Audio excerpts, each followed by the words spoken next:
Let's bring in Sarah Bedford, politics and investigative reporter at the Washington Examiner. Sarah, thanks for joining us this morning. I want to get into this idea that it might not be President Biden at the top of the ticket when it comes to next November election. You've got a surprise that it's not a total surprise that he may decide not to run. What do you think of that? I think there's two separate considerations for Joe Biden, and they sort of demand different things of him, right? From a governance perspective, if he were to drop out of the 2024 race right now, he'd essentially be a lame duck president. He would have no credibility on Capitol Hill, no real credibility to sign any executive orders. So basically, the rest of his presidency would be spent on that decision. But politically, it would demand of him that he would step out of the race now, right? If he wanted a successor other than Kamala Harris, his historically unpopular vice president, because the longer he stays in the race, the less likely it is that a successor from outside of his administration would be able to step up and take his place. So politically, the consideration would demand that Joe Biden step out of the spotlight now. That would be forfeiting the rest of his presidency. And I think there is still a belief in the Democratic Party that Donald Trump, despite how high his unfavorables are, despite how politically weak he might be, that he is a tough Republican to beat. And Joe Biden is still, at this point, the only Democrat who's shown that it's possible to beat him.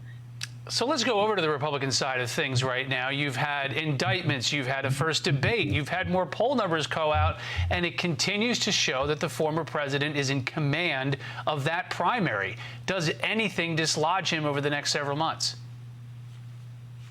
Well, you know, Donald Trump right now is sort of running a general election campaign. He's not actually out there on the campaign trail that much, just like Joe Biden. He's sort of biding his time because he is the runaway frontrunner. He's not bothering to participate in the debates. He's not spending as much time in Iowa and New Hampshire.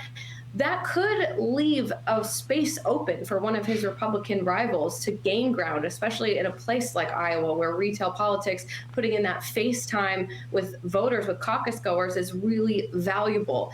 And, you know, that sort of happened to Donald Trump the first time in 2016, when he didn't participate in that last debate before the Iowa caucus, when he did sort of pull back because he was polling so high, and Ted Cruz was able to beat him in Iowa. Could that happen this time around? Donald Trump's lead is a lot more substantial now in 2024 than it was in 2016. So maybe he is so far ahead that he doesn't need to campaign, but he is leaving that lane open by sort of running a very sort of slow-paced primary campaign, taking his lead for granted at this point.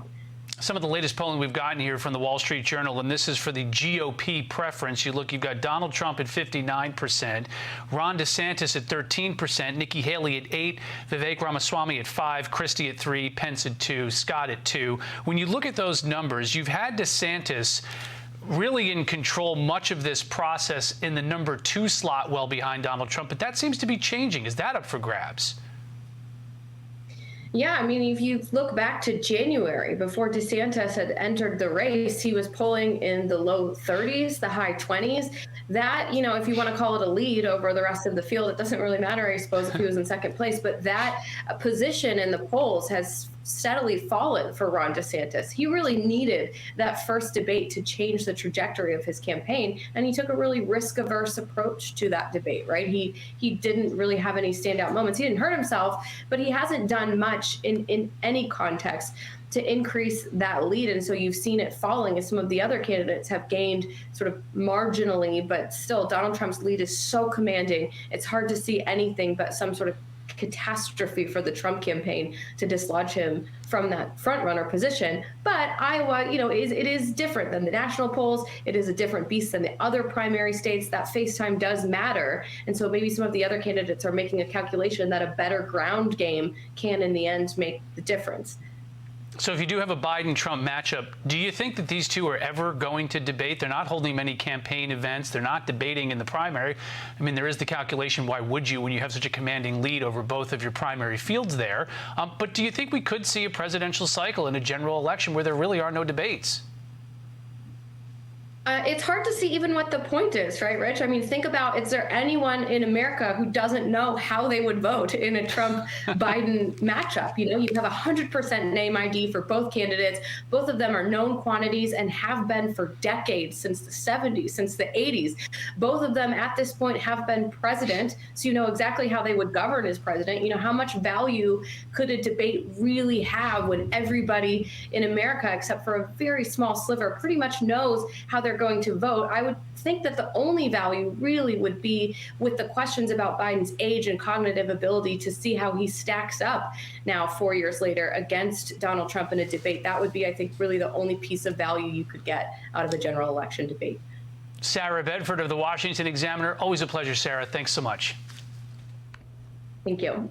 Hey, Sean Hannity here. Hey, click here to subscribe to Fox News YouTube page and catch our hottest interviews and most compelling analysis. You will not get it anywhere else.